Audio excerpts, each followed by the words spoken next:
driven racing gas cap and base. Where's the cap?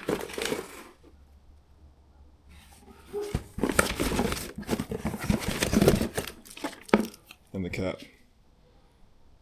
It's going to be replacing this OEM stuff right here. And all we need is this 4mm. Hex is pretty sure. I hope I'm doing this right because I just looked it up pretty quick.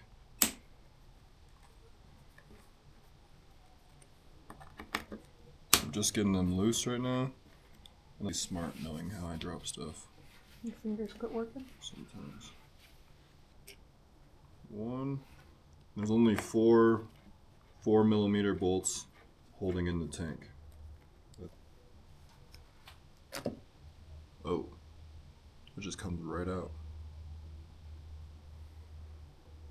Alright, we do have to reuse this gasket, so don't mess it up. And mark where it faces. It's directional. So this bigger end faces here. You can see it where the gasket laid. See, we reuse that gasket. That's this gasket right there. And then, no.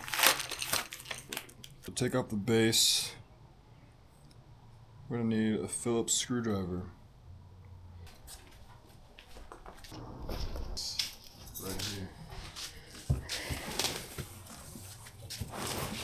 I'll use this Yoshimura plug to go in the cap for that, so nothing gets in it.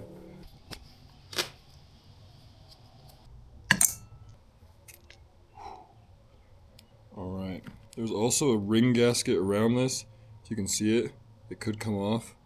And it's directional as well. It goes on where it lines up with the holes for these, so make sure you put it in the right spot if it comes off. Rotate that. You're not lined up with all the holes? No, I'm not yet. Bam. There we go. I'm only getting them semi-tight till I get all of them in, and then I'm going to tighten them all down.